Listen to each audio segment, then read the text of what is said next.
Hello everyone, welcome to Global London Platform. This is Professor Swati Patil. Today we are going to study about NT UGC NET 2024. ठीक है, तो in this session we have discussed about political science and Unit 7 Political Institution in India. तो आज के session में आज हम unit 7 के बारे में MCQs देखना चाहते हैं. तो मोस्ट एक्सपेक्टेड क्वेश्चन जो भी है MCQs के लिए जो प्रीवियस ईयर्स में है प्रैक्टिस सेशन में लिए हुए हैं, इनके बारे में आज हम 100% श्योर क्वेश्चन जो है वह डिस्कस करने वाले. ठीक है, आज का सेशन में यह पार्ट जो रहेगा वो फर्स्ट पार्ट रहेगा और साथ ही जल्द ही हम सेकंड पार्ट भी जल्द ही रिलीज कर लेंगे. ठीक है, इसके साथ ही first question is that who is regarded as the head of the Indian state, prime minister, president, chief justice of India और नन ऑफ द अबव. यहाँ पर हमें पूछा गया है कि भारतीय राज्य का प्रमुख किसे माना जाता है. जो भी पंत प्रधान है यानी प्रधानमंत्री रहते हैं, राष्ट्रपति है, क्या भारत के मुख्य न्यायाधीश है, यहाँ पर उपरोक्त में से कोई भी नहीं. तो यहाँ पर हमने देखना चाहिए हेड ऑफ द स्टेट भी रहते हैं और हेड ऑफ द गवर्नमेंट, ये दो कॉन्सेप्ट है. हेड ऑफ द स्टेट है और हेड ऑफ द गवर्नमेंट. तो हेड ऑफ द स्टेट किसे कहते हैं और हेड ऑफ द गवर्नमेंट किसे कहते हैं, यह बहुत ही महत्वपूर्ण कॉन्सेप्ट जो कि हमें यहाँ पर मालूम ही होना चाहिए. तो यहाँ पर देख सकते हैं कि head of the government prime minister को कहते हैं और हेड ऑफ द स्टेट जो भी वह प्रेसिडेंट को कहते हैं. तो यहाँ पर आंसर जो रहेगा वही जो head of the Indian state रहेगा, आंसर इज दैट बी, उसे प्रेसिडेंट कहते हैं. ठीक है, तो यहाँ पर देख सकते हैं आर्टिकल 52 में दिया हुआ है states at the head of the state जो भी वह प्रेसिडेंट है, there shall be a president of India. यानी article 52 states that as head of the state there shall be a president of India. Also all executive powers of the union shall be vested in him and to be exercised by the him either directly or through offices subordinate to him. यानी ministers के साथ in accordance to constitution. He is the supreme commander of the defence forces. Also election of the president article 54 में दिया हुआ है. Article 55 में भी uniformity in scale of representation of different state, professional representation by giving resignation to the vice president. के बाद ही हमें article 52 में यह बताया दिया गया है कि जो भी हेड ऑफ द स्टेट है वही कौन है, प्रेसिडेंट है. इसके साथ ही आज के सेशन में हम देखना चाहते हैं कि NT UGC NET political science या कंप्लीट कोर्स में हम तुम्हें कौन कौन सी सुविधाएं प्रोवाइड करती है. ठीक है, जो भी जून और दिसंबर के लिए टारगेट करना चाहते हैं इनके लिए ये कम्प्लीटली न्यू बैच है जो फिर 27 मई से स्टार्ट होने जा रही है. 20 मई 2024 को यह कम्प्लीटली न्यू बैच स्टार्ट होने जा रही है. इनके हाईलाइट्स क्या देखने मिलते हैं, तो हाईलाइट्स है यह लाइव लेक्चर्स प्रोवाइड कर देंगे, फुल सिलेबस वीडियो लेक्चर्स रहेंगे, फुल सिलेबस नोट्स भी रहेगी, वो भी हिंदी और इंग्लिश दोनों मीडियम में आपको सिलेबस प्रोवाइड करेंगे, वो भी आपको डाउनलोड भी कर सकते हैं. साथ ही मॉक टेस्ट भी रहेगी, practice previous year question with solution और महत्वपूर्ण ट्रिक्स के साथ भी बताया जा सके. ठीक है, लैपटॉप और वेब भी रहेगा.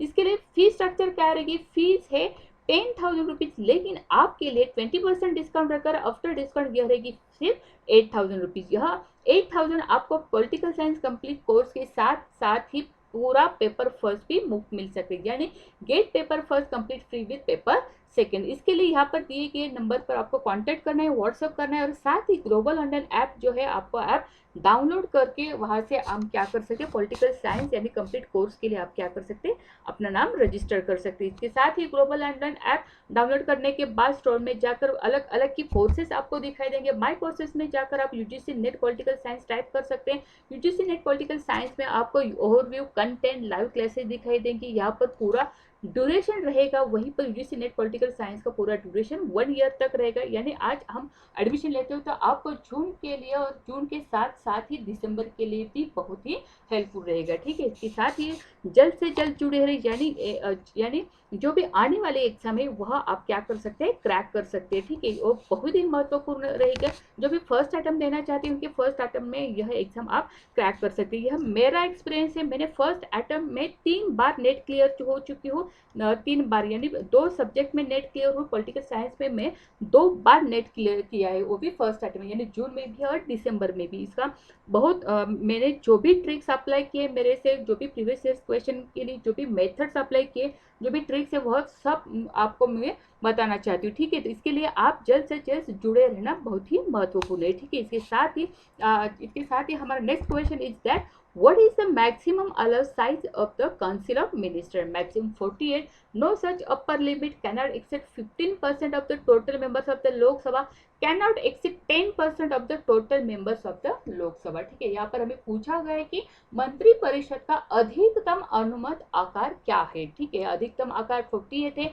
ऐसी कोई ऊपरी सीमा नहीं हो सकती, नो सच अपर लिमिट कहा गया यहाँ पर। देन लोकसभा के कुल सदस्यों के 50% से अधिक नहीं हो सकती, या लोकसभा के कुल सदस्यों में से 10% से अधिक नहीं हो सकते। यहाँ पर हम देखना चाहते हैं मैक्सिमम 48 है क्या, काउंसिल ऑफ मिनिस्टर देखना चाहिए तो काउंसिल ऑफ मिनिस्टर लेकिन मैक्सिमम 48 नहीं है, लेकिन इसलिए यह आंसर रॉन्ग हो सकता है। No such upper limit, no such upper, ऐसा कुछ नहीं, अपर लिमिट होना ही चाहिए, ऐसे कोई ऊपरी सीमा नहीं, यह नहीं बता सकता, इसीलिए यह भी क्या हो सकता है, लिमिट हो सकता है। रहता है यहाँ पर लोकसभा के बारे में जो भी 10% या 15% के बारे में, तो यहाँ पर ये अमेंडमेंट हुई थी, और अमेंडमेंट के बाद जो भी है 10% और 50% जो भी है एक्सीड, यहाँ पर क्या किया गया है वह बताया गया है कि 50% है या 10%। तो यहाँ पर आंसर जो है, आंसर इज दैट सी, जो भी लोकसभा के कुल सदस्यों के 50% से अधिक नहीं हो सकती। ठीक है, तो आंसर इज दैट सी। तो यह कैसा है, तो द 91st अमेंडमेंट जो रही, 91st जो अमेंडमेंट है वहाँ 2003 में, एक्ट ऑफ 2003 में the provision to limit the size of the council of ministers. The amendment provides that the total number of ministers include, it is a very important word, including the prime minister in the central council of ministers shall not exceed 50% of the total strength of the लोक सभा। Article 75 first A में यहाँ पर बताया गया है कि जो भी अमेंडमेंट हो गई है 91st अमेंडमेंट एक्ट 2003 में, यहाँ पर हमें बताया गया कि टोटल नंबर ऑफ मिनिस्टर जो भी है, यहाँ से टोटल नंबर ऑफ मिनिस्टर जो भी है और including prime minister, it is very important, including prime minister, यानी प्राइम मिनिस्टर के साथ भी प्राइम मिनिस्टर के पास भी कोई भी मिनिस्टर हो सकती, इसी कारण प्राइम मिनिस्टर को इंक्लूड किया गया। ठीक है, तो in the central council of minister shall not exceed 50% of the total strength of the Lok Sabha. इसी कारण इसका आंसर जो है, आंसर इज दैट सी। ठीक है, तो next question is that the supreme court of India was set up by the, ठीक है, तो supreme court of India was set up by the regulating act 1773,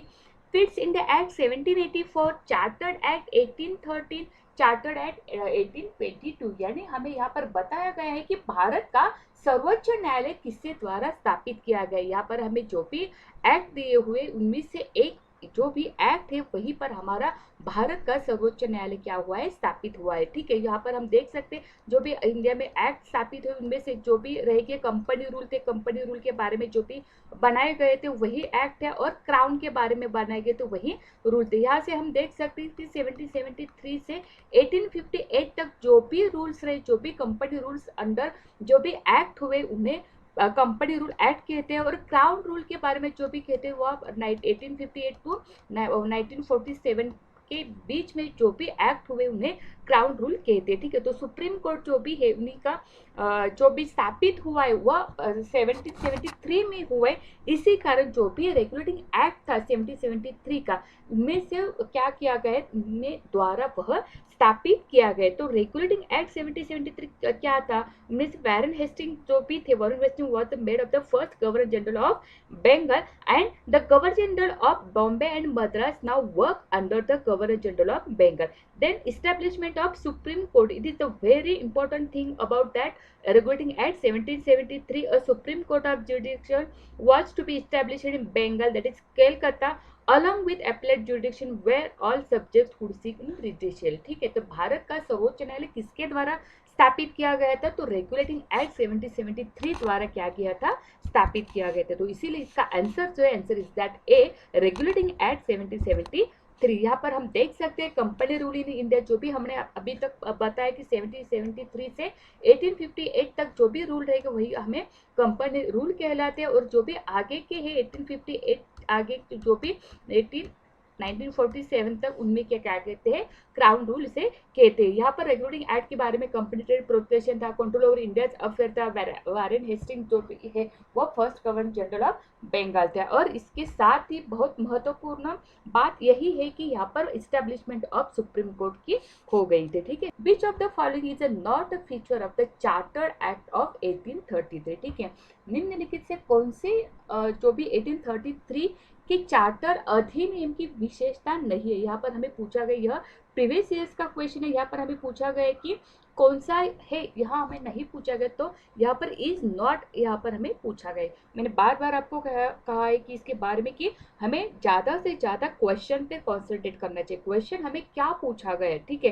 question हमें क्या पूछा गया, उनमें से हमें क्या यानी क्या आंसर देना जरूर है, इसमें से ज्यादा हमारा क्या होना चाहिए, फोकस होना चाहिए। यहाँ पर हमें इज नॉट कहा गया है, ठीक है, इनमें से नहीं है, यानी हमें इनमें से कोई है ऐसा नहीं बताया, तो इनमें से कौन सी चार्टर्ड अधिनियम की जो भी विशेषता है इनमें से नहीं है, यह हमें क्या किया है, क्वेश्चन बताया गया है। तो ए में क्या दिया है, तो ए में दिया है the governor general of Bengal was made the Governor General of India.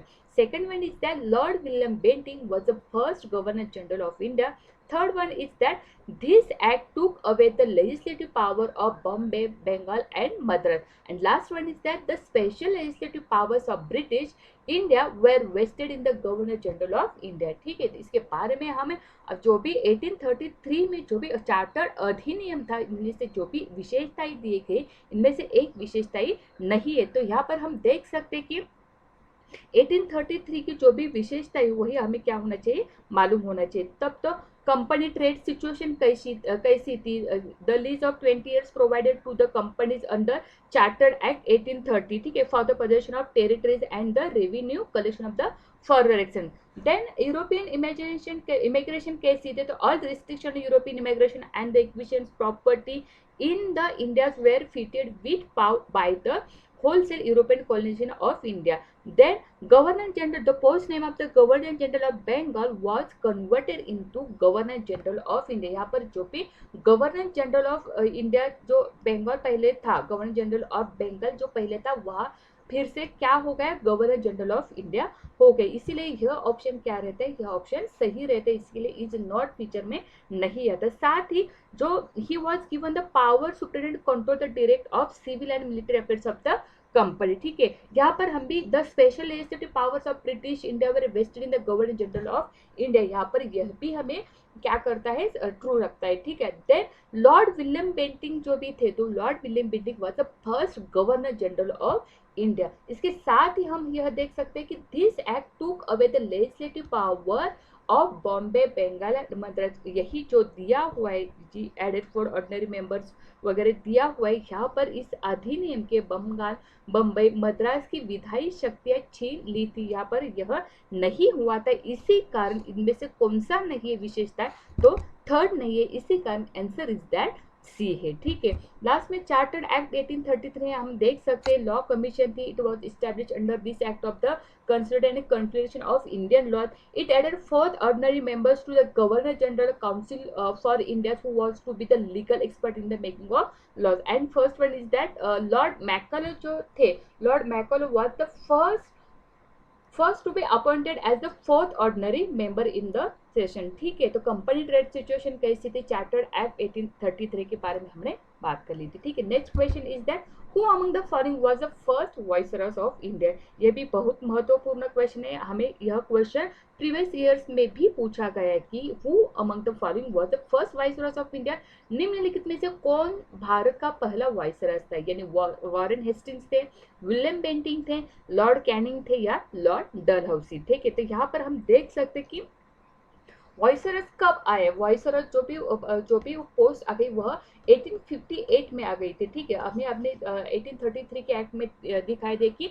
जो भी गवर्नर जनरल बंगाल थे वह गवर्नर जनरल ऑफ इंडिया बन सकते हैं, इंडिया बन गए, ठीक है। तो यहाँ पर हमने 1833 में देख लिया, लेकिन 1858 में क्या हुआ, 1858 में अलग से जो भी गवर्नर जनरल ऑफ इंडिया था वह फर्स्ट टाइम वाइसरॉय की पोस्ट में, यानी वाइसरॉय ऑफ इंडिया हो गए। 1857 का जो भी आउटकम्स ऑफ 1857 का रिवोल्ट हो गए, इनके बाद में कंपनीज लिमिटेशन एंड एडमिनिस्ट्रेशन क्या हो गया, अंडर द कॉम्प्लेक्स सिचुएशन में रहा। The revolts offer the opportunity as a demand of divesting the company of its authority over the company's territory, and then end of the company rule हुआ 1858 के जो भी हमारे रूल्स थे, government India act रहा, वहां पर end of the company rule हुआ, and the dual system introduced by the Pitt's India act came to end now India was to be governed by, and it is the name of the crown, through a secretary of the state of the council which is 15. ठीक है, the council was just advisory in a nature. The council कैसी थी, only advisory, only सलाह देने के लिए ही रखी थी. देन इंट्रोडक्शन वाइसरॉयस का क्या रहा था, लिटिल द टाइटल था हमारा governor general of India was replace with the viceroys which increase the prestige of the title holder is the first viceroy of India. The viceroy was appointed directly by the British government. किसके द्वारा वह appoint करते थे, तो British government के द्वारा वह appoint करते. तो first governor general of India कौन था, तो first governor general of India Lord Canning थे. ठीक है, इसके साथ ही इनका आंसर जो रहता है सी, जो भी who among the following was the first viceroy of India, तो lord Canning is the first was the first viceroy of India. ठीक है, the government of India act 1850 के द्वारा the first viceroy of India was lord Canning रहे थे. ठीक है, the next question is that which of the following laws empower the legislature to discuss on budget. ठीक है, ये भी बहुत महत्वपूर्ण है कि निम्नलिखित से कौन सा कानून विधानमंडल को बजट पर चर्चा करने का क्या देता है, अधिकार देता है. भारत सरकार अधिनियम 1858, 1861 का भारतीय अधिनियम, भारतीय परिषद अधिनियम 1892 या भारत सरकार अधिनियम 1909 के तहत हमारे कौन सा कानून विधान मंडल को बजट के लिए चर्चा करने के लिए क्या हुआ, अधिकार देता है. तो यहाँ पर हम देख सकते हैं 1858 में जो भी हुआ वहाँ पर हम देख सकते हैं वाइसरॉय का अपॉइंटमेंट हो गया, जो भी क्राउन रूल हो गया वही अप्लाई होने लगे. 1868 में भी बहुत सारे बदलाव आ चुके, लेकिन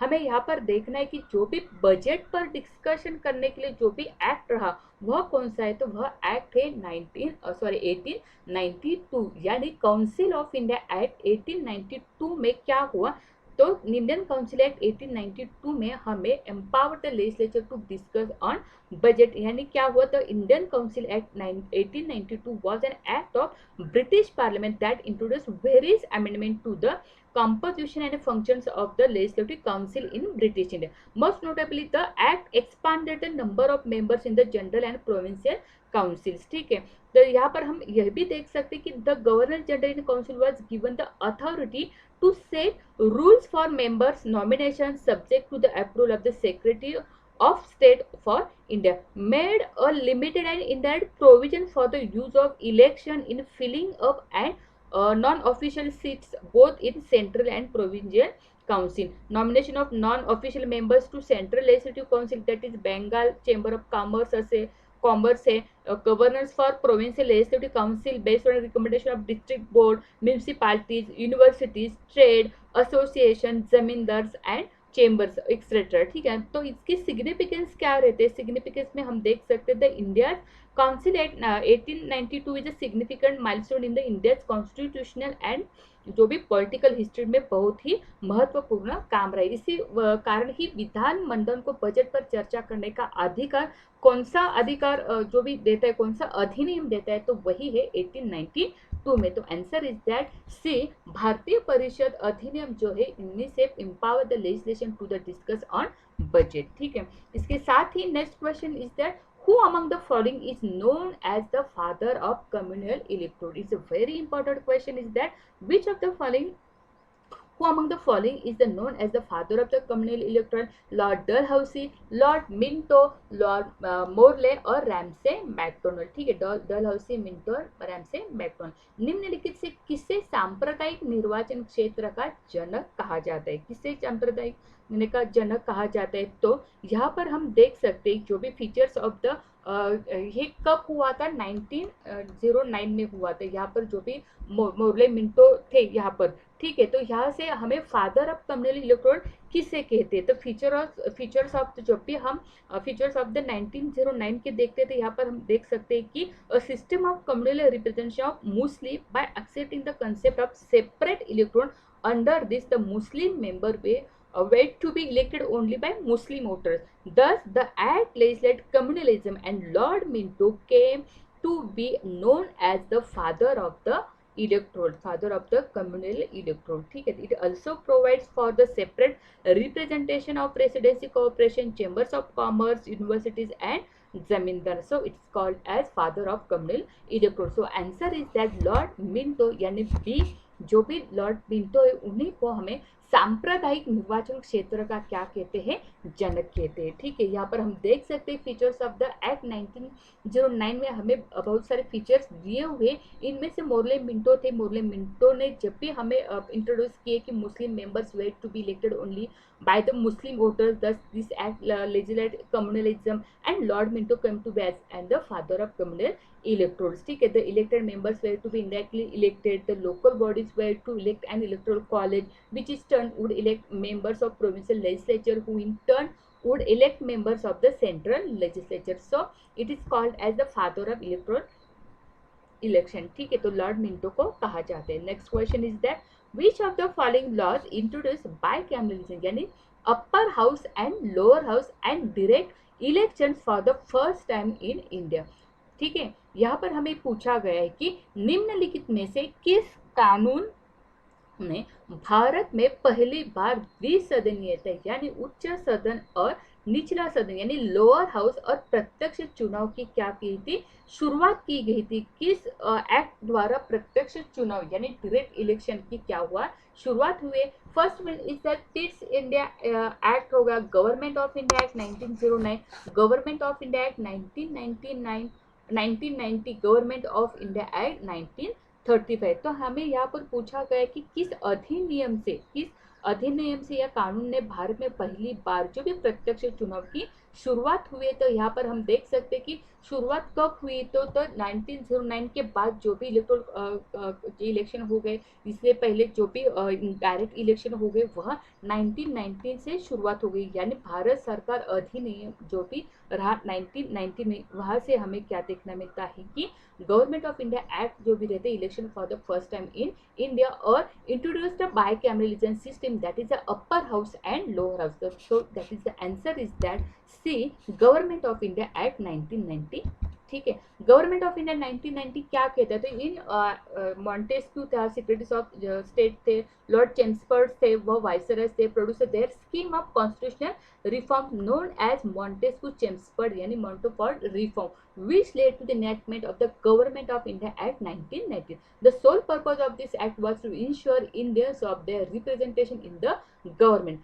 The act introduced reform the central as well as provincial level of government. इसके रिफॉर्म्स कौन कौन से है, तो रिफॉर्म्स यहाँ पर हमें देखने मिलते हैं। बाइकैमरल लेजिस्लेचर है। ठीक है, the act introduce the bicameral legislature, the lower house और central legislative system and the upper house और काउंसिल ऑफ स्टेट। ठीक है, तो यहाँ पर हम the legislature under the new reforms could now ask question, supplementaries, pass adjournment motion, what a part of the budget, but 75% of the budget was still not votable. ठीक है, the legislature and virtual no control over the governor general and his executive council. Composition of lower house कैसा रहा था, तो lower house would consist of 145 members who were either nominated or indirectly elected from the provinces. It had a tenure of 3 years. तो इसके साथ ही government of India act के तहत direct election रहती थी और बाइकैमरलिज्म सिस्टम यहाँ पर हमें दिखाई देती है। ठीक है, next question is that how many members were in the Simon commission. ठीक है, it is a very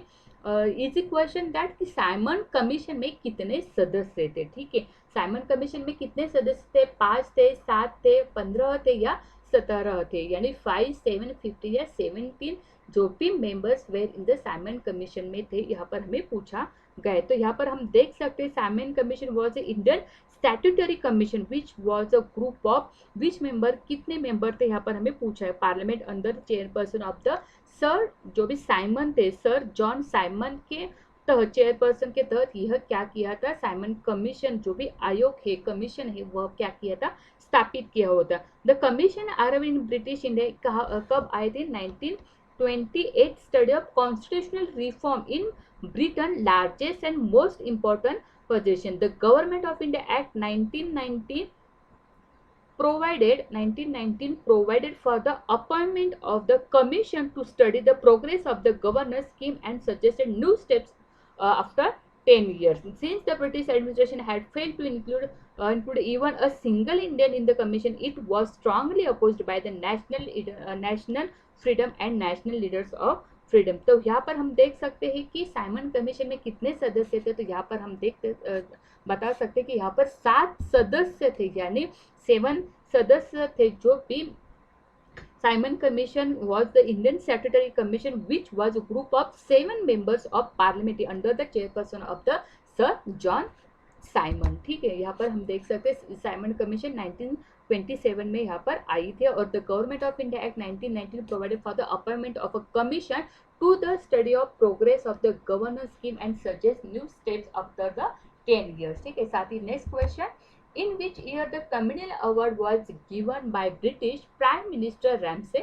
MacDonald. ठीक है, यहाँ पर हमें पूछा गया कि ब्रिटिश पंत प्रधान जो थे हमारे यहाँ रामसे मैकडोनल्ड द्वारा किस वर्ष जो भी कम्युनल अवार्ड था वह दिया गया हुआ है। तो इसका ऑप्शन है 1927, 1930, 1932 या 1934 में जो भी कम्युनल अवार्ड जो भी है वहाँ पर दिया गया है। तो यहाँ पर हम देख सकते हैं कि कम्युनल अवार्ड दिया गया है वह 1932 में दिया हुआ है। क्या इसके कारण है? तो कम्युनल अवार्ड हम देख सकते हैं which is based on the recommendation of Indian franchise committee यानी Lothian committees and Ambedkar's efforts. Ramsay MacDonald announced the communal award in August 1932. It was based on the concept of separate electorates which had already been established by the British government through the Morley-Minto reforms and the Montesquieu-Chelmsford reform, जो भी हमें 1999 में और यह 1909 में देखने को मिलते हैं।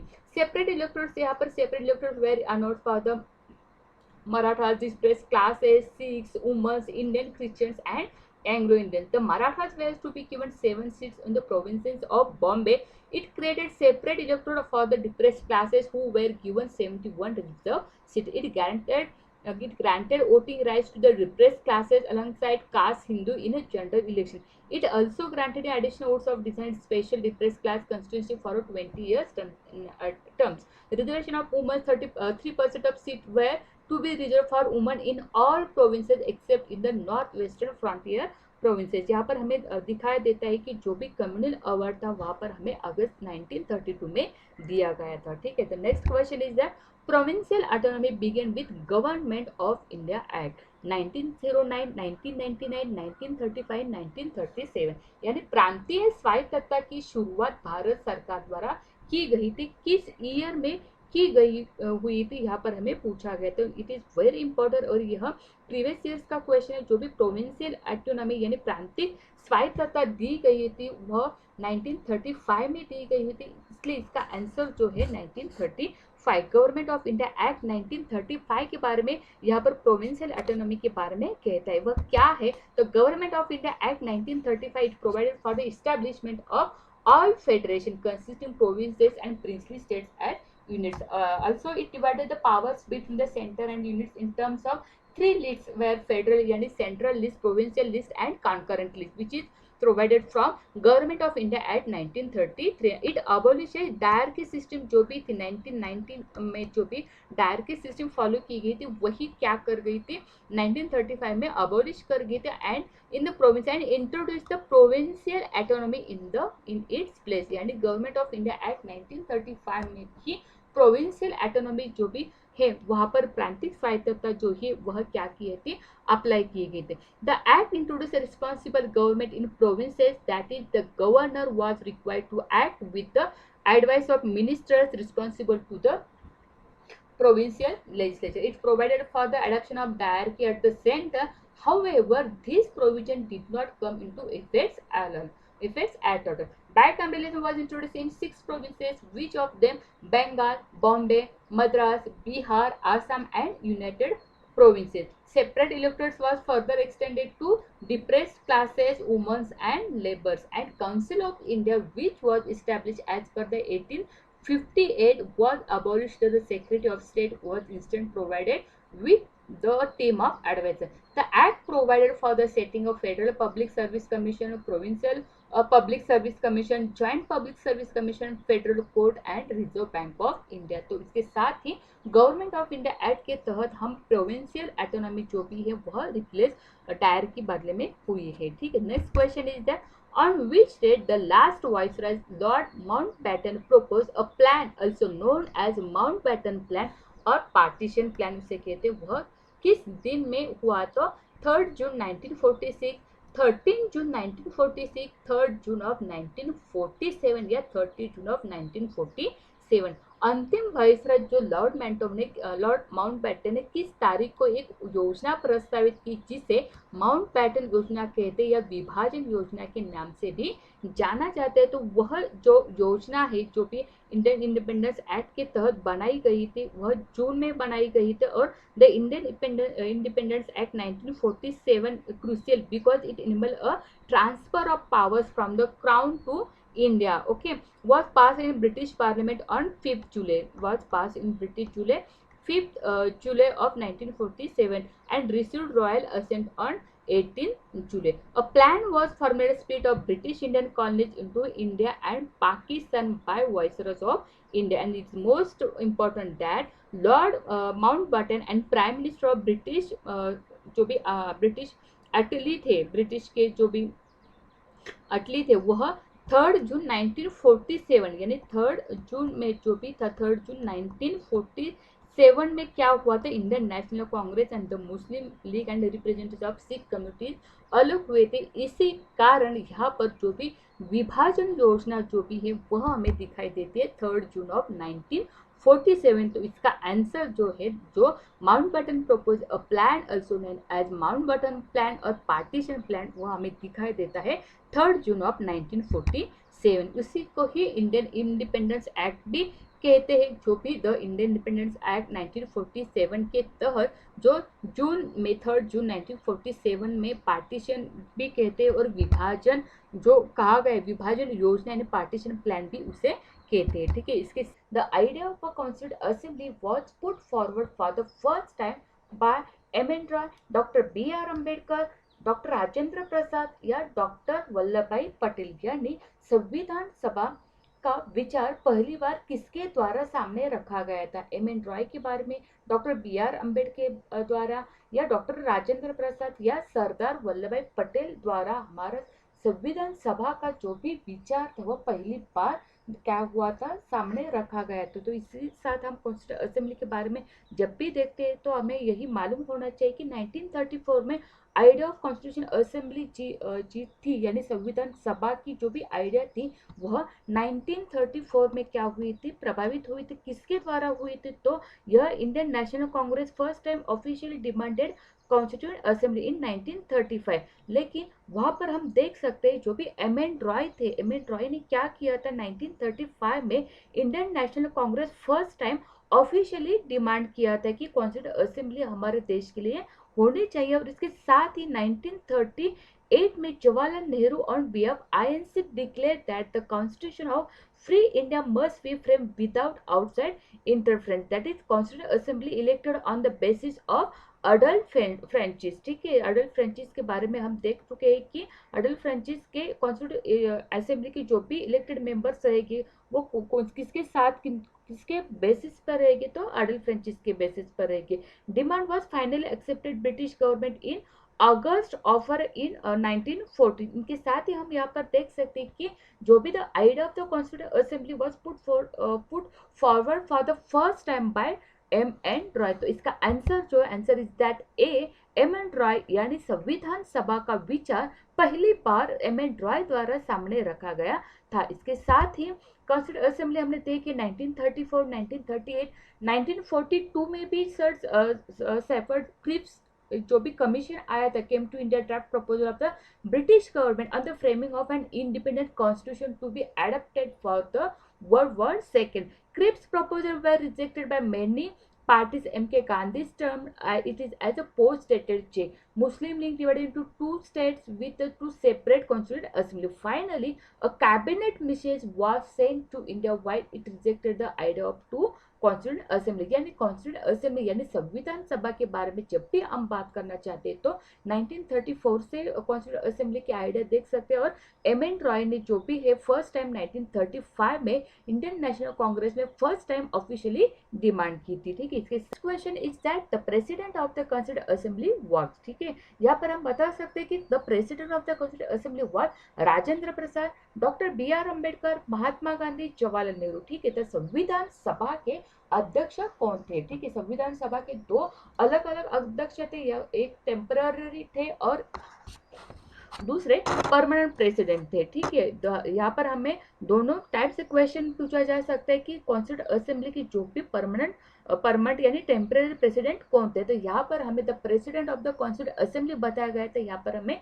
जो भी परमानेंट परमानेंट प्रेसिडेंट थे उनके बारे में यहाँ पर हमें बताया गया। तो यहाँ पर हम देख सकते हैं working of the constituent assembly में जो भी फर्स्ट मीटिंग रह गई थी 19 दिसंबर को फर्स्ट मीटिंग रही थी 1946 में। यहाँ पर 20 अटेंडेड कितने मेंबर थे, 21 मेंबर अटेंडेड थे। मुस्लिम लीग जो थी उन्होंने क्या किया था, बहिष्कार किया था इस मीटिंग पर, और वहां पर सेपरेट स्टेट ऑफ पाकिस्तान की वह क्या करते थे, डिमांड करते थे। ठीक है, तो यहाँ पर हम देख सकते हैं कि जो भी टेम्पररी प्रेसिडेंट थे कॉन्स्टिट्यूंट असेंबली के टेम्पररी प्रेसिडेंट थे वह सच्चिदानंद सिन्हा थे। ठीक है, यहाँ पर हम देख सकते हैं कि टेम्पररी प्रेसिडेंट थे वह सच्चिदानंद सिन्हा थे। और जो भी परमानेंट प्रेसिडेंट के लिए फिर से नोट किया जाए तो परमानेंट प्रेसिडेंट जो भी ऑन December 11, 1946 में परमानेंट प्रेसिडेंट के लिए क्या किया गया, उन्हें चूज किया जाए। तो president of the constituent assembly यहाँ पर हम देख सकते हैं तो राजेंद्र प्रसाद जी थे, वह संविधान सभा के परमानेंट क्या थे, प्रेसिडेंट थे। तो इसके लिए इसका आंसर जो है, answer is that A, the president of the constituent assembly was Rajendra Prasad. और हमें यहाँ पर जब भी टेम्पररी प्रेसिडेंट के बारे में बताया जाए तो यहाँ पर हमें जरूर मालूम होना चाहिए कि टेम्पररी प्रेसिडेंट जो भी थे वह सच्चिदानंद सिन्हा, डॉक्टर सच्चिदानंद सिन्हा थे। ठीक है, इसके साथ ही working of the constituent assembly हमने देख ली। जो फर्स्ट मीटिंग 9 दिसंबर 1946 में हुए, 21 मेंबर मौजूद थे, और मुस्लिम लीग ने boycotted the meeting on the separate state of Pakistan. Doctor Sachchidanand Sinha the oldest member was elected as a temporary president of the assembly following the French participant on December 11, 1946। जो भी doctor Rajendra प्रसाद थे वह कौन थे, प्रेसिडेंट यानी परमानेंट प्रेसिडेंट रह गए थे। ठीक है, इसके साथ ही next question is that the composition of the constituent assembly was, यानी संविधान सभा की रचना कैसी थी, यानी संविधान सभा में कितने मेंबर्स थे। यही क्वेश्चन हमें प्रीवियस ईयर्स के बारे में भी बताया गया है। तो संविधान सभा में कितने मेंबर्स थे, 398 थे, 385 थे, 388 थे या 379 थे। तो यहाँ पर हम बता सकते हैं composition of the constituent assembly के बारे में। जो भी हमारी कॉन्स्टिट्यूंट असेंबली कॉन्स्टिट्यूट हुई गई थी नवंबर 1946 under the scheme of cabinet mission plan. तो यहाँ पर हम देख सकते हैं जो भी 296 मेंबर्स थे, जो भी इलेक्टेड मेंबर्स थे 296 में, जो भी अलॉटेड फ्रॉम ब्रिटिश यानी इंडिया के मेंबर जो थे 292 थे, वो were to be turn from the 11 governors provinces and 4 जो थे वहाँ किस पर थे, चीफ कमिश्नर प्रोविंसेस जो भी थे वहाँ पर 4 दिखाई देते। और प्लस जो भी 93 सीट्स थे, 93 सीट्स कहाँ से आए थे, 93 सीट्स अलॉटेड यानी seats to the princely state, क्योंकि वहाँ पर वह नॉमिनेटेड थे, वह प्रिंसली स्टेट थे। और यह कौन थे, गवर्नर यानी अलॉटेड ब्रिटिश इंडिया के साथ वहाँ पर क्या किए गए थे, इलेक्टेड और नॉमिनेट थे। ठीक है, तो यहाँ पर हम देख सकते हैं 92, 96 और 93 के बारे में देख सकते हैं। तो हम 998 और 389 जो भी पूरे composition of the constituent assembly में पूरे सदस्य थे वही थे 389। तो इसका आंसर जो होगा the composition of the constituent assembly was 389। तो आंसर इज दैट ए 389। ठीक है, तो इसके साथ ही हम देख सकते हैं कि टोटल स्ट्रेंथ कितनी थी, 389 स्ट्रेंथ थी। Each province and princely state were allotted seats of proportion to their population, and British provinces were to be divided into among three principal communities, Muslim, Sikh and general in their proportion of the population। ठीक है, इनके साथ ही members were to be elected by the community, the provincial legislative assembly and through proportional representation by means of single transferable vote। इसके साथ ही representative of princely states were to be nominated by the heads of the princely state. इसके साथ इन्होंने nominated किया था, nominated by the heads of the princely state. Constituent Assembly was to be partially elected and partially nominated body। It is very important sentence that Constituent Assembly was to be a partially elected and partially nominated body. Members were to be indirectly elected by the members of the Provincial Assembly। Election of the Constituent Assembly held in 1946 July August। Indian National Congress won 208 seats, Muslim League 73 seats, Congress on also independent God of the remaining 15 seats. 93 seats allotted to the princely state were not filled as they decided to stay away from the constitutive assembly. ठीक है, तो इसके साथ ही जो भी हम ये composition of the constitutive assembly के बारे में जानना चाहते हो, वहां पर हम देख सकते हैं 389 जो भी मेंबर थे वहां पर मौजूद थे। ठीक है, इसके साथ ही next question is that who was the chairperson of the drafting committee of the constitution? Jawaharlal Nehru, doctor B R Ambedkar, Subhash Chandra Bose और डॉक्टर राजेंद्र प्रसाद। यानी संविधान की प्रारूप समिति के अध्यक्ष कौन थे, यहाँ पर हमें बताया गया था कि इसके साथ chairperson of the drafting committee, जो भी ड्राफ्टिंग कमिटी थी वह बहुत ही महत्वपूर्ण कमिटी थी हमारी Indian constitution making for drafting committee, यानी मसूदा समिति यानी प्रारूप समिति इसे भी कहते हैं। It is a very important committee for our Indian constitution. Most important committee was the drafting committee set up on August की कब हो गई थी, 29 अगस्त को ये ऑर्गेनाइज हुई थी, 29 अगस्त 1947 में। तो यहाँ पर हम देख सकते हैं जिन्हीं को father of the Indian constitution कहा गया था उन्हीं को डॉक्टर बी आर अम्बेडकर थे, वह drafting committee of the constitution के कौन थे, चेयरपर्सन थे। तो इसके लिस्ट का आंसर जो है डॉक्टर बी आर अम्बेडकर है। ठीक है, तो यहाँ पर हम अदर भी देख सकते हैं कि कौन कौन से अदर चेयरपर्सन के अलावा और कौन कौन से सदस्य थे। ठीक है, ड्राफ्टिंग कमिटी में जो भी father of the constitution of India doctor B R Ambedkar थे, इसके साथ ही जो भी सदस्य थे वो कौन थे, एन गोपाल स्वामी अयंगार थे, अल्लादी कृष्ण स्वामी अय्यर थे, के एम मुंशी थे, सैयद मोहम्मद सादुल्ला थे, एन माधवन राव थे, he replace B L Mitter who resign due to ill health, also T Krishnamachari, he replace D P Khaitan who died 1984। इसके साथ ही हम देख सकते हैं ड्राफ्टिंग कमिटी जो भी सदस्य थे 7 मेंबर्स थे और जो भी चेयरपर्सन थे वही थे डॉक्टर बी आर अम्बेडकर, उन्हीं को father of the Indian constitution कहते थे। ठीक है, इसके साथ ही next question is that who moved the objective resolution in the assembly on December 13, 1946। ठीक है, यहाँ पर गलती से हो गया है दिसंबर 1946। ठीक है, यहाँ पर हम देख सकते हैं कि 13 दिसंबर 1946 को विधानसभा में जो भी उद्देश्य प्रस्ताव किसने पेश किया गया था, जो भी है आंसर इज दैट ऑप्शन यहाँ पर दिए हुए doctor B R Ambedkar, Jawaharlal Nehru, M N Roy और के एम मुंशी। तो यहाँ पर हम देख सकते हैं जो भी ऑब्जेक्टिव रिजोल्यूशन था वह 13 दिसंबर 1946 को किसके ऑब्जेक्टिव रिजोल्यूशन इन असेंबली किसके द्वारा पेश किया गया था, तो वह जवाहरलाल नेहरू के द्वारा पेश किए गए थे। इसके साथ इसका आंसर इज दैट बी, जो यहाँ पर हम देख सकते हैं let down the fundamental and philosophy of the constitutional structure, independent sovereign republic, and to draw set up her future governance a constitution. Territories के बारे में हम क्या कर सकते हैं यहाँ पर, तो Indian state, other parts of India as outside India and the states as well as other territories are will being constituted into independent sovereign of India shall be a union of the on. Then all powers, authorities of the sovereign independent India are divided from the people, guaranteed and secure to all people of India justice, economic and political. Also adequate safeguard for minorities, tribal areas, difference and other backward classes, maintain the integrity and the territory of the republic।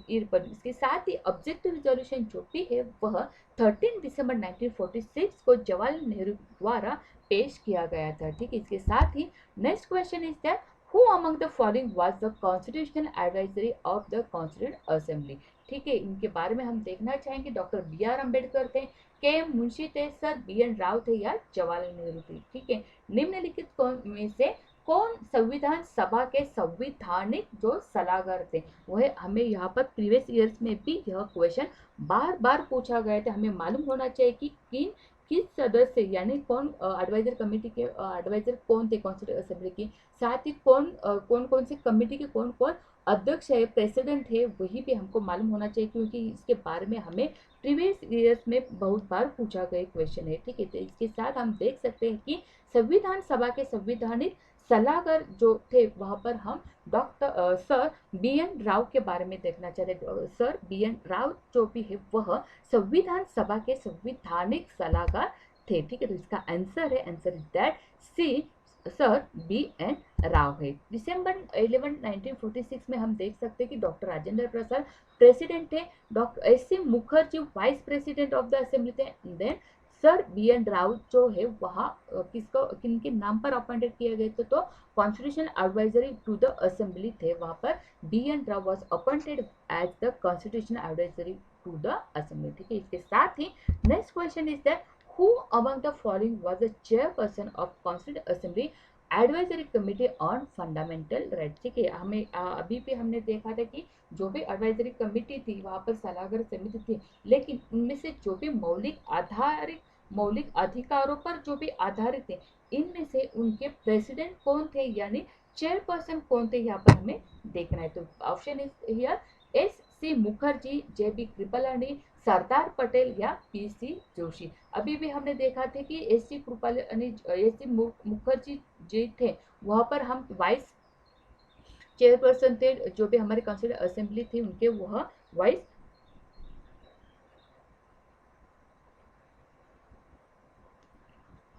Vice president यानी vice chairperson थे। जेबी कृपलानी और Sardar Patel. PC Joshi कहाँ पर भी हमें नहीं दिखाई देते, यहाँ 50-50% में यहाँ पर हम दो ऑप्शन देख सकते हैं, जेबी कृपलानी और सरदार पटेल के बारे में। यहाँ पर हमें दो अधिकारों यानी मौलिक अधिकारों के बारे में पता है, और माइनॉरिटी के बारे में भी एक समिति थी, तो उनके भी एक चेयरपर्सन थे इनके दो में से। तो यहाँ पर हम देख सकते हैं मौलिक अधिकारों पर सलाहकार समिति के अध्यक्ष थे वह थे, आंसर इज दैट सी, सरदार पटेल थे। मौलिक अधिकारों पर सलाहकार समिति की जो भी अध्यक्ष रहे वह सरदार पटेल थे।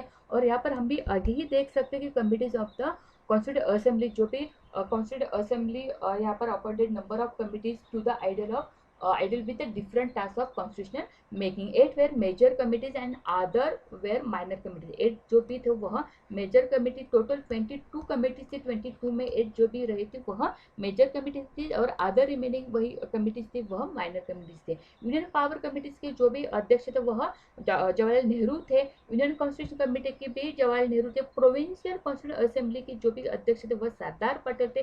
ड्राफ्टिंग कमेटी के अभी भी हमने देखा तो ड्राफ्टिंग कमेटी के डॉक्टर बी आर अम्बेडकर है। Advisory committee on fundamental rights minorities and tribal exchange, यहाँ पर सरदार पटेल थे। This committee had the following sub committees there. Fundamental right sub committee जो भी थे, सब कमिटी के बारे में हम देख सकते हैं जेबी कृपलानी थे, और माइनॉरिटी सब कमिटी के जो भी अध्यक्ष रहे वह एस सी मुखर्जी रहे। ठीक, इसके साथ ही एक्सक्लूडेड पार्शली एक्सक्लूडेड एरियाज भी थे, रूल ऑफ प्रोसीजर कमेटी थी, वहां पर भी राजेंद्र प्रसाद हमें दिखाई देते। स्टेट कमेटी भी अलग अलग रहती थी। स्टेयरिंग कमेटी थी, स्टेयरिंग कमेटी के अध्यक्ष भी हमें डॉक्टर राजेंद्र प्रसाद कहते थे। ठीक है, तो यहाँ पर हम देख सकते हैं कमेटीज के बारे में, जो भी काउंसिल असेंबली के अलग अलग कमेटी थे इनके बारे में हमें हर बार क्या किए गए, हर बार क्वेश्चन पूछे गए। इसके साथ ही next question is that the members of the constituent assembly were. ठीक है, संविधान सभा के सदस्य कौन थे?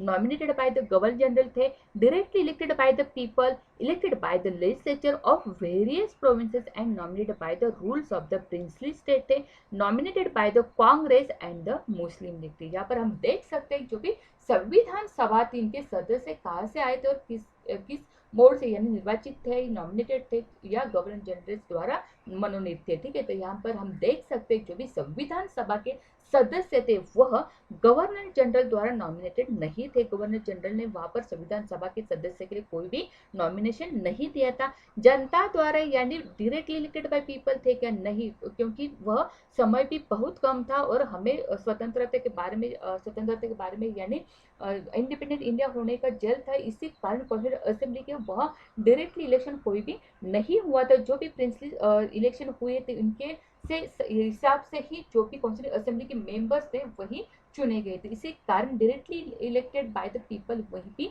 नहीं हो सकता। इनके साथ ही कांग्रेस और मुस्लिम लीग द्वारा नामांकित नहीं, nominated by the Congress and Muslim league के बारे में भी नहीं था। इनके साथ विभिन्न प्रांतों की विधानसभा के द्वारा निर्वाचित और रियासत के शासकों द्वारा नामांकित की गई थी, यानी elected by the legislature of various provinces and nominated by the rules of princely state. तो इनका आंसर जो हो सकता है जो कि the members of the constituent assembly were the C, that is elected by the legislature of various provinces and nominated by the rules of the princely state है। ठीक है, इसका इंसिडेंस हम भी यहाँ पर देखना चाहेंगे कि members were to be elected by the community in the provincial legislative assembly and through through professional representation by means of single transferable vote. Representative of princely states were to be nominated by the head of the princely state. तो इसका answer जो है वह हमें दिया गया है proportional representation by means of central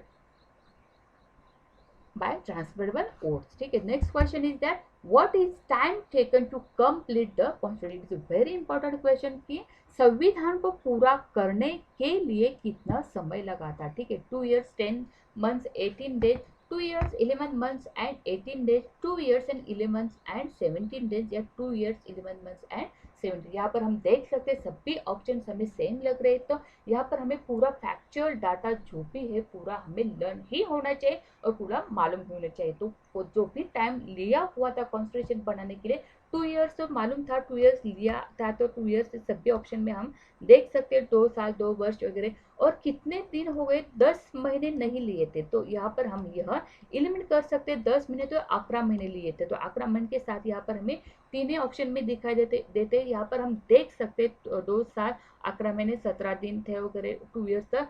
अभी भी हम देख सकते 17 दिन नहीं थे तो वह 18 दिन थे. तो यहाँ पर 2 इयर्स 11 मंथ्स 18 डेज में हमने जो भी हमारी कॉन्स्टिट्यूशन थी वह उसी को कंप्लीट करने में दिए हुए थे. यहाँ पर थोड़ा सा गलती से डबल ऑप्शन आया. तो यहाँ पर हम देख सकते हैं इसका आंसर जो है आंसर इज दैट बी. वही जो 2 इयर्स 11 मंथ्स एंड 18 डेज में हमारी जो कॉन्स्टिट्यूशन है उन्होंने क्या किया था, time taken to complete the constitution. यानी संविधान को पूरा करने में हमें 2 साल 11 महीने और 18 दिन लगे थे. ठीक है, यहाँ पर हम देख सकते हैं 26 नवंबर 1940 में जो भी the constitution of India was pass and adopted by the Assembly.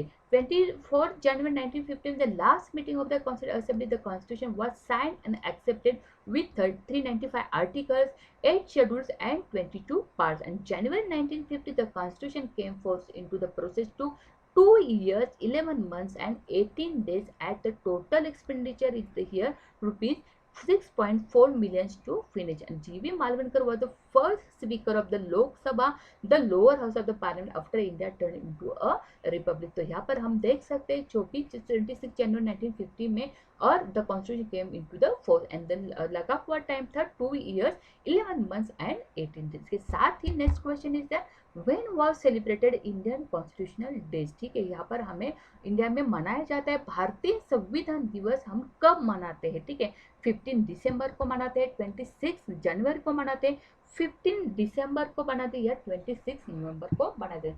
हमें देखना पड़े. यहाँ पर हम देख सकते हैं कि जब भी हमने कॉन्स्टिट्यूशनल डे कब मनाया जाता है तो कॉन्स्टिट्यूशन जब भी हमने कॉन्स्टिट्यूशन हमारा स्वीकृत किया था, पास किया था, एक्सेप्ट किया, जो भी वहाँ हमारी डेट है 1946 जो हमारे प्रियम्बल दिए हुए उन्हीं को हम कॉन्स्टिट्यूशनल डे क्या कहते हैं, मनाए जाते हैं. तो यहाँ पर डेट थी 26 नवंबर ऑफ 1949 पर हमने जो भी हमारा कॉन्स्टिट्यूशनल है वही हमने इनेक्ट किया था, जो स्वीकृत किया था, पास किया था. तो इसी कारण 26 नवंबर जो भी हमारी डेट है वही डेट पर कॉन्स्टिट्यूशनल डे जो है जो भी संविधान दिवस है वह मनाया जाता है. तो इसी कारण इनका जो आंसर है answer is that D 26 November was celebrated Indian constitutional day. के साथ ही हम देख सकते हैं कि कॉन्स्टिट्यूशनल डे को हम संविधान दिवस भी कहते हैं. Also known for the national law day is celebrated in India 26 November every year to commemorate to the adoption of the Constitution of India.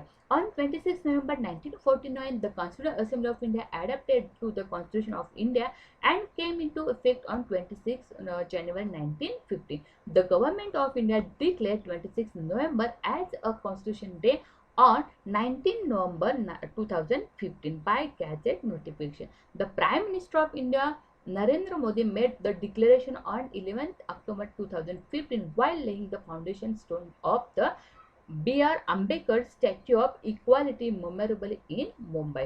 In this year of 2021 was the first 131st birth anniversary of Ambedkar, who had chaired the drafting committee of the Constituent Assembly and played a pivotal role in the drafting of the constitution. So यहाँ पर हम देख सकते हैं जो भी constitutional day रहा हमारे संविधान दिवस वही 26 नवंबर को क्या करते हैं, मनाया जा सकता है. ठीक है, इसके who among the following term the preamble as the identity card of the constitution. यानी Palkhivala Pandit Nehru doctor B R Ambedkar, doctor Rajendra Prasad. यहाँ पर हमें पूछा गया है कि निम्नलिखित से किसने प्रस्तावना को यानी उद्देशिका को हमारे संविधान का पहचान पत्र कहा था? यानी पालकीवाला ने, पंडित नेहरू ने, डॉक्टर बी आर अम्बेडकर ने, यानी डॉक्टर राजेंद्र प्रसाद ने। तो हमें यहाँ पर देखना होगा कि जो भी हमारे प्रियम्बल है, इन्हीं के बारे में जो भी कमेंट्स है, जो भी क्रिटिसाइज हुए, जो हर नाना पालकीवाला थे, पंडित नेहरू के, बी आर अम्बेडकर के बारे में,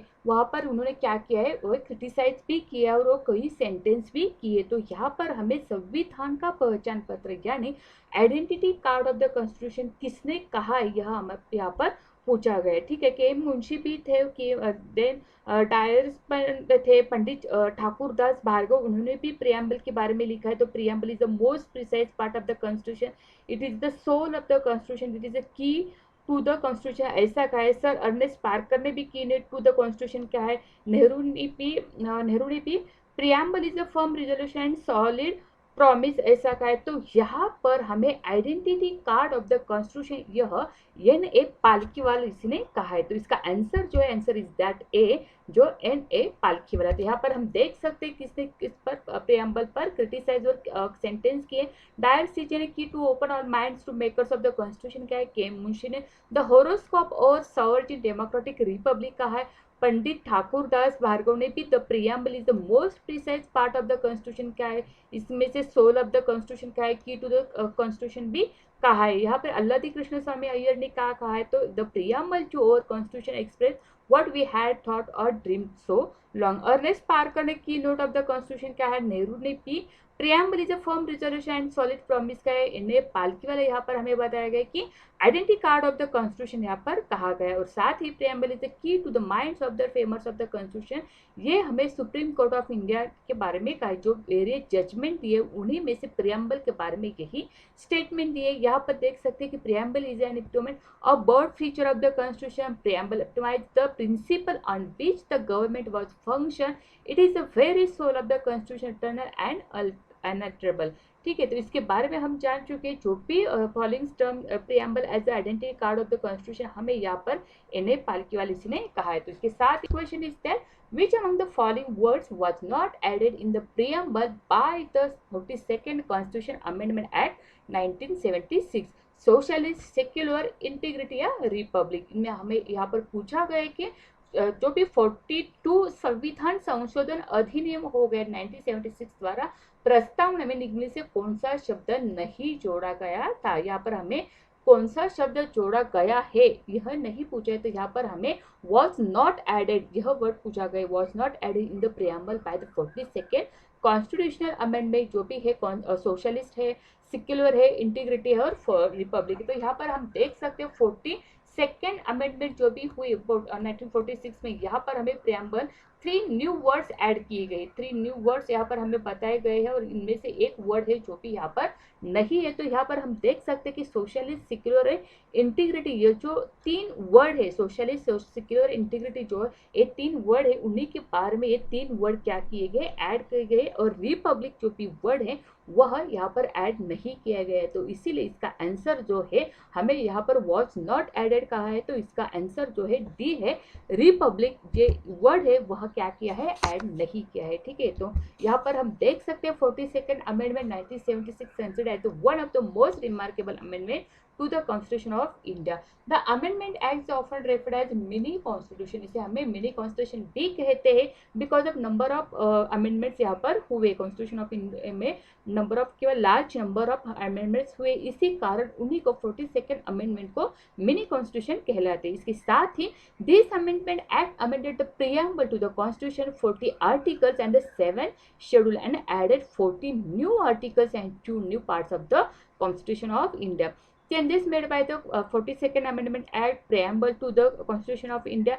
This Amendment Act has made the following changes to the preamble: added the word socialist and secular, the word unity and the nation was changed to the unity and integrity of the nation. इसके साथ ही हमें पता चलता है कि इनमें से 3 जो शब्द है वहाँ पर ऐड किए गए, जो है सोशलिस्ट, सिक्युलर और इंटीग्रिटी ऑफ द नेशन। तो इसका आंसर वहाँ पर देख लिया कि जो रिपब्लिक है वह ऐड किया नहीं गया। तो next question is that where do the ideals of the liberty, equality and fraternity in our preamble, French revolution, Russian revolution, Irish constitution and USA constitution. हमारी जो प्रस्तावना, जो भी प्रियम्बल लिखा हुआ है, उनमें से जो स्वतंत्रता, समानता और बंधुत्व के जो आदर्श है वही कहाँ से लिए? हमने फ्रांसिस क्रांति से लिए, रूसी क्रांति से लिए, आयरिश संविधान से लिए या यूएसए संविधान से? यहाँ पर हमें पूछा गया था। हमें बहुत बार हमारा कॉन्स्टिट्यूशन जो पैचवर्क कहलाते हैं कि जो भी बहुत सारे कंसेप्ट है, बहुत सारे जो भी वर्ड्स है, वह क्या किया हमने? पैचवर्क यानी जो बोरो करी है बहुत सारे कंट्रीज के साथ, ठीक है, फ्रेंच के साथ, रशियन के, आयरिश, यूएस कॉन्स्टिट्यूशन के साथ ही हमने क्या किया? बहुत सारे वर्ड्स है, बहुत सारे जो भी महत्वपूर्ण कंसेप्ट है वो हमने क्या किया? एक्सेप्ट कर दिए। इसके साथ ही हम देख सकते हैं कि यूके में हमने पार्लियामेंट्री गवर्नमेंट ली है, रूल ऑफ लॉ ले लिया, लेजिस्लेटिव प्रोसीजर है, सिंगल सिटीजनशिप है, कैबिनेट सिस्टम ऑफ गवर्नमेंट वो भी हमने यूके से लिए। यूएस से हम पता चलता है कि fundamental rights, independence of judiciary, judicial review, post of vice president, यह हमने किससे लिए हैं? तो ये हम यूएस से लिए। तो यहाँ पर देखते हैं कि हम लिबर्टी, इक्वालिटी, फ्रेटर्निटी किसके बारे में, और या लिबर्टी फ्रेटर्निटी हमने कहाँ से लिए? तो ये हमें फ्रेंच रिवॉल्यूशन से लिए, यानी फ्रांसिस क्रांति से हमने यहाँ पर जो 3 वर्ड्स है, यहाँ पर लिबर्टी, इक्वालिटी, फ्रेटर्निटी हमने क्या की है? एक्सेप्ट की है, ठीक है। इसके साथ ही सोवियत यूनियन फंडामेंटल ड्यूटीज लिए, आइडियल्स ऑफ जस्टिस जो है social, economic, political in the preamble, वो भी हमने रशिया से लिए, यूएसएसआर से लिए। यूके से हमने parliamentary government, rule of law, legislative procedure, single citizenship, cabinet system, progressive writs जो है हमारे आर्टिकल 32 के बारे में हमने बताया था, पार्लियामेंट्री प्राइविलेज है, पार्लियामेंट्री फॉर्म ऑफ गवर्नमेंट है, बाइकैमरलिज्म है, सिंगल सिटीजनशिप के बारे में हमने बता दिया था कि यूके से हमने क्या की है? बोरो की है, ठीक है। इसके साथ ही यूएस के साथ हमने देख सकते हैं यूएस के हमने क्या लिया है? तो फंडामेंटल राइट्स लिए, इंडिपेंडेंस ऑफ जुडिशियल है, जुडिशियल रिव्यू है, यही बहुत ही महत्वपूर्ण, इम्पीचमेंट ऑफ द प्रेसिडेंट की प्रोसीजर भी हमने कहाँ से ली है? यूएस से ली है। इसके साथ ही साउथ अफ्रीका से अमेंडमेंट अमेंडमेंट प्रोसीजर है, प्रोसीजर ऑफ द अमेंडमेंट, वह हमने साउथ अफ्रीका से लिया है। और election of members of Rajya Sabha है, वही भी हमने साउथ अफ्रीका से ली है। इसके साथ ही next question is that which article includes fundamental right? It is the very basic question is that किस अनुच्छेद में मौलिक अधिकार शामिल होते हैं, ठीक है। अधिकार 12 to 32 में होते हैं, आर्टिकल 10 to 20 में, आर्टिकल 36 to 51, आर्टिकल 40 to 50 है। तो यहाँ पर हम देख सकते हैं आर्टिकल 40 to 50 यहाँ पर लग सकता है कि यह फंडामेंटल राइट्स है। बेशक है फंडामेंटल राइट्स है, लेकिन हमें यहाँ पर पूछा गया है कि इंक्लूडिंग विच फंडामेंटल राइट्स, यानी कहाँ से शुरू होते हैं, कहाँ तक खत्म होते हैं। ये तो हो ही सकते हैं, लेकिन केवल 14 और 15 और 14 और 15 फंडामेंटल राइट्स है क्या? नहीं, अलग अलग फंडामेंटल राइट्स है वहाँ किस आर्टिकल्स में मौजूद है। तो यहाँ पर हम देख सकते हैं 36 to 51 जो है वहाँ हमें डीपीएसपी में लिखते मिलते हैं, ठीक है। डीपीएसपी में हम देखने मिलते हैं कि 36 to 51 और 51 में हमें फंडामेंटल ड्यूटीज देखने मिलते हैं। आर्टिकल 10 to 20 देखते हैं तो 10 नहीं है, 9, 10, 11 तक हमने सिटीजनशिप देखनी पड़ती है, जो भी 7, 8, 9, 10, 11 हमें जो सेकंड पार्ट है इनसे हमें सिटीजनशिप मिलती है देखने को। लेकिन आर्टिकल 12 टू जो भी आर्टिकल 32 तक जो आर्टिकल्स है उन्हीं में हमें फंडामेंटल राइट्स दिखाई देते। तो इसका आंसर जो है, answer is that answer is that option first, article 12 to 32 में हमें फंडामेंटल राइट्स क्या है? इंक्लूड है, यानी फंडामेंटल राइट्स हमें यहाँ पर मौजूद मिलते हैं, ठीक है। तो इसके साथ इसका आंसर जो है, आंसर इज दैट ए, ठीक है। The fundamental rights are enriched in part 3 of the constitution. It is very important in which part of that occurs in part 3. Part 3 of the Constitution describes the Magna Carta of the India. इसमें क्या कहते हैं? तो Magna Carta of the India कहते हैं। Because of Magna Carta, the Charter of Rights issued by King John of England in 1215 was the first written document relating to the fundamental rights of the citizen. The fundamental rights, the Constitution of India provides for 6 fundamental rights. Which is of them? 6 fundamental rights. Which of them?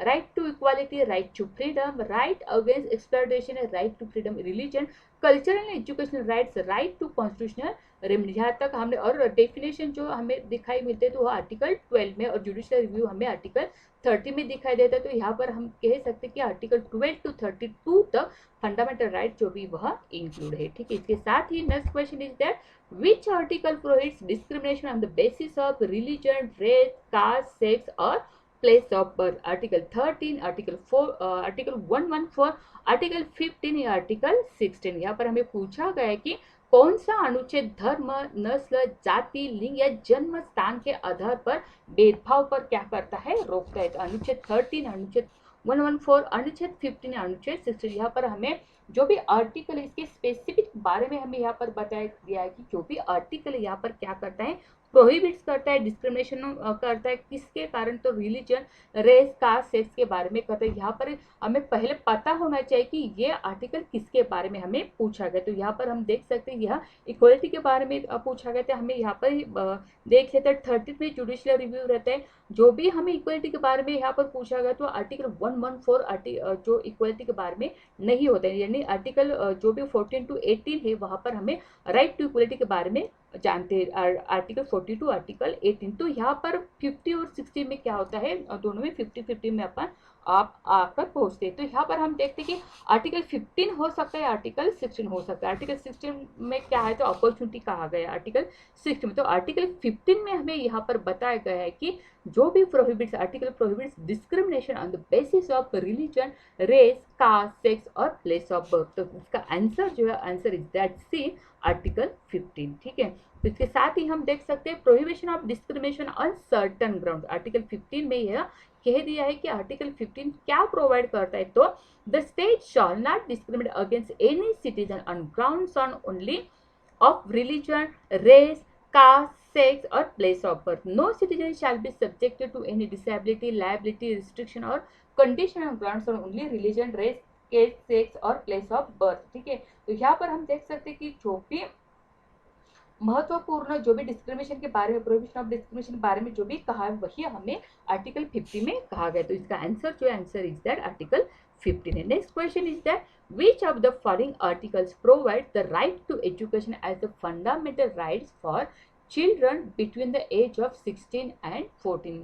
ठीक है, article 21 में, article 21 ए, article 22, article 25। यहाँ पर हमें पूछा गया है कि निम्नलिखित से कौन सा अनुच्छेद 6 से 14 वर्ष की आयु 6 के 14 वर्ष के आयु के बच्चों के लिए मौलिक अधिकार के रूप में शिक्षा का अधिकार क्या करता है, प्रदान करता है। यहाँ पर हमें आर्टिकल 21, आर्टिकल 21 ए, 22 और 25 के बारे में बताया गया। तो यहाँ पर हम देख सकते हैं जो भी आर्टिकल हमें जो राइट टू एजुकेशन के बारे में बताया गया वह फिर से क्या किया गया, ऐड किया गया है। वह एक अमेंडमेंट की गई थी। अमेंडमेंट के बारे में हमें मालूम होना चाहिए कि वो कौन सी अमेंडमेंट थी कि जो वहाँ पर हमें ऐड किया। तो आर्टिकल देख सकते हैं कि 86 अमेंडमेंट थी, 86 कॉन्स्टिट्यूशनल अमेंडमेंट थी, वह 2002 में की गई थी। वह यहाँ पर हमें आर्टिकल जो है वह ऐड किया गया था। इसके बारे में to provide free and compulsory education of all children as the age of 6 to 14 years as a fundamental rights in such manner as the state may by law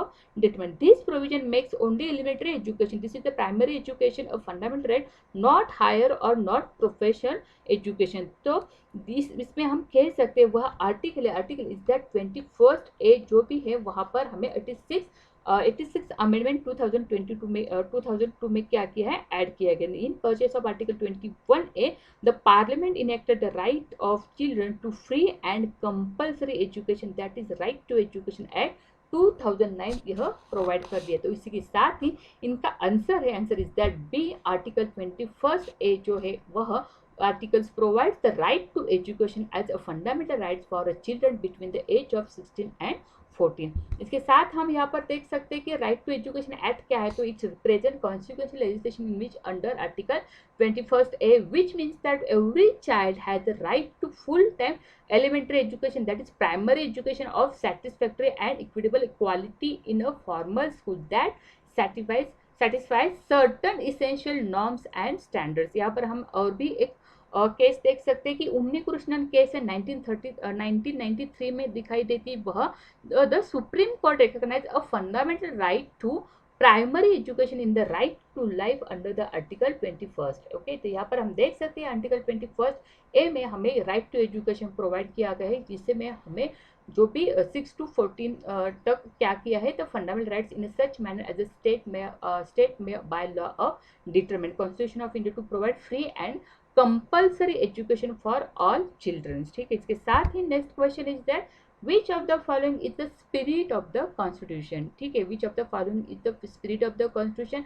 fundamental rights, directive principles, article 32 या article 50, निम्नलिखित से कौन से संविधान की आत्मा इसे कहते हैं, मौलिक अधिकार को कहते हैं, निर्देशक सिद्धांत को कहते हैं, अनुच्छेद 32 को कहते हैं या अनुच्छेद 15 को कहते हैं। तो यहाँ पर हम देख सकते हैं जो भी वह आर्टिकल है वह बहुत ही महत्वपूर्ण है, वह बहुत ही महत्वपूर्ण कंसेप्ट है। इसी कारण क्योंकि यहाँ पर स्पिरिट ऑफ द कॉन्स्टिट्यूशन यहाँ पर कहा गया, क्योंकि ये क्या करता है, तो right to constitutional remedies provide करता है, फंडामेंटल राइट्स और इंडिविजुअल सिटीजन को, the right to move the supreme court of enforcement of fundamental rights is guaranteed. तो यहाँ पर हम देख सकते हैं जो भी आर्टिकल 32 है उन्हीं को हमें क्या कर सकते हैं, the spirit of the constitution कह सकते हैं। तो इसी कारण जो आंसर है, आंसर इज दैट सी, जो यहाँ पर article 32 the spirit of the constitution कहलाते हैं। Is significance made by doctor B.R. Ambedkar held the right as the heart and soul of the constitution. Doctor B.R. Ambedkar भी ने इन्होंने कहा है कि जो भी heart and soul of the constitution article 32, this provision make the supreme court defender the guarantor of the FR यानी fundamental right. तो इसी कारण आर्टिकल 32 को सोल, हार्ट और स्पिरिट कहते, स्पिरिट ऑफ द कॉन्स्टिट्यूशन कहते हैं, ठीक है। इसके साथ ही next question is that the directive principles are taken from which country constitution, ठीक है, जो भी USA कॉन्स्टिट्यूशन से लिया है, the constitution of Canada, the constitution the UK constitution, the Irish constitution. यहाँ पर हमें पूछा गया है कि निर्देशक सिद्धांत जो डायरेक्टिव प्रिंसिपल से जो है किस देश के संविधान से लिए गए। यहाँ पर हम देख सकते हैं US संविधान से, कनाडा संविधान से, UK संविधान से या आयरिश संविधान से। तो यहाँ पर हमने दिखाया दिया है कि पिछले सेशन में भी हमने बताया दिया था कि जो भी हमारा कॉन्स्टिट्यूशन है वह हमें बारो किया है बहुत से, जो भी पैच वर्क कहलाते बहुत सारे देशों के, बहुत सारे कंट्रीज के हमने बहुत सारे क्या लिए है, कंसेप्ट ले लिया। तो यहाँ पर हमें पूछा गया है कि जो भी डायरेक्टिव प्रिंसिपल्स है वह हमने किसके साथ और कौन से कंट्री के साथ ले लिए। तो source of the concept of directive principle state policy is the main Spanish constitution from which it came from the Irish constitution, ठीक है। तो यहाँ पर हमने जो निर्देशित सिद्धांत संविधान के लिए लिया है वो हमने आयरिश संविधान से लिया हुआ है। इसके साथ ही the concept of DPSP imaged from article 45 of the Irish constitution, ठीक है। तो डायरेक्टिव कॉन्स्टिट्यूशन हम देख सकते हैं कि कॉन्स्टिट्यूशनल प्रोविजन पार्ट कौन से पार्ट में आते हैं, पार्ट 4 में हमें दिखाई देता है आर्टिकल फ्रॉम 36 टू 51 में हमें DPSP के बारे में जानना चाहते हैं। Article 37 of the Indian constitution states about the application of article directive principle. This principle aims at ensuring socio-economic and justice to people and establishment of India as a welfare state. Fundamental rights versus DPSP बहुत बार दिखाई देते हैं, लेकिन यहाँ पर हमें देखना है कि DPSP जो भी लिया है वह कौन से कॉन्स्टिट्यूशन लिया है। तो यहाँ पर हम देख सकते हैं कि आयरिश कॉन्स्टिट्यूशन से हमने ले लिया है, ठीक है। इसके साथ ही जो डायरेक्टिव प्रिंसिपल्स और अफर्मेटिव डायरेक्शन होते हैं, then fundamental rights are negative और प्रोहिबिटिव इन नेचर होते हैं because they put limitation on the state, ठीक है। The DPSP is not enforceable by law, it is not a justiciable, it is very important. जो भी fundamental rights है जो justiciable है, लेकिन DPSP जो है वह नॉन जस्टिसेबल है, ठीक है। इसके साथ ही next question is that which of the following clauses is not based on the Gandhian principles of guiding principles, ठीक है। यहाँ पर हम देख सकते हैं जो भी DPSP में गांधीयन प्रिंसिपल से लिबर्टेरियन प्रिंसिपल दिखाई देते हैं। तो यहाँ पर हमें पूछा गया कि कौन सा आर्टिकल जो है वहाँ पर गांधीयन प्रिंसिपल से नहीं है। आर्टिकल 43 है, आर्टिकल 43B है, आर्टिकल 44 है, आर्टिकल 48 है। तो यहाँ पर हम देख सकते हैं कि निम्नलिखित में से कौन सा अनुच्छेद गांधीवादी मार्गदर्शक सिद्धांत पर आधारित नहीं है। जो भी हमें क्वेश्चन पूछा गया है उसमें से हमें क्या करना है, राउंड करना है कि हमें पूछा क्या गया है, ठीक है। इज नॉट बेस्ड, इन्हीं के साथ हम जो भी हमारा आंसर है वहां तक हम क्या कर सकते हैं, पहुंच सकते हैं। तो डायरेक्टिव प्रिंसिपल जो गांधीयन प्रिंसिपल के वह आर्टिकल कौन कौन से दिखाई देते हैं, आर्टिकल 40 दिखाई देता है, आर्टिकल 43 दिखाई देता है, आर्टिकल 43B है, आर्टिकल 46 है, आर्टिकल 47 है और आर्टिकल 48 है, ठीक है। तो यहाँ पर हम देख सकते हैं कि जो भी गांधीयन कंसेप्ट के बारे में, गांधीयन प्रिंसिपल के बारे में जो भी आर्टिकल से यहाँ पर यह दिखाई देते, तो हम यहाँ पर देखते हैं आर्टिकल 43 है, 43B है, 46 भी है, 48 भी है। तो यहाँ पर 48 दिखाई देते हैं, 44B, सॉरी 44 नहीं है यहाँ पर, 43B है और 43 है। तो इसके साथ ही हम देख सकते हैं कि यहाँ पर हमें 44 नहीं दिखाई देते। तो यहाँ पर आंसर जो होगा, जो भी not based on the Gandhian principle of guiding principal, is that article 44। तो आंसर इज दैट सी। ठीक है, तो यहाँ पर हम देख सकते हैं डायरेक्टिव प्रिंसिपल्स जो भी है based on Gandhian principle which of the article 40 state shall take steps to organise village panchayat as a unit of self government. Then next is that Article 43, the state shall endeavor or promote cottage industries on an individual or the cooperative basis in rural areas. Also 43 में हमें यहाँ पर बताया गया कि to promote voluntary formation, autonomous functioning, democratic control and professional management of cooperative societies. Article 46 में यह बताया गया कि the state shall promote educational and economic interest of weaker section of the people, particularly that the scheduled caste, scheduled tribes and weaker section. Article 47 में हमें पता है कि गांधीयन प्रिंसिपल के बारे में बता देता है कि the state shall take steps to improve public health and prohibit consumption of the intoxic drink and drugs that are injurious to health. Article 48 में बताया कि to prohibit the slaughter of cows, calves, other milk और draught cattle and to improve their breeds. यहाँ पर हम देख सकते हैं डायरेक्टिव प्रिंसिपल्स जो भी है वह गांधीयन प्रिंसिपल के बारे में जो भी है वहाँ पर दिखाई देते हैं. ठीक है, इसके साथ ही next question is that which article was amended by the 86th Constitutional Amendment Act 2002 for compulsory primary education. Article 38, article 39A, article 45 या आर्टिकल 48A.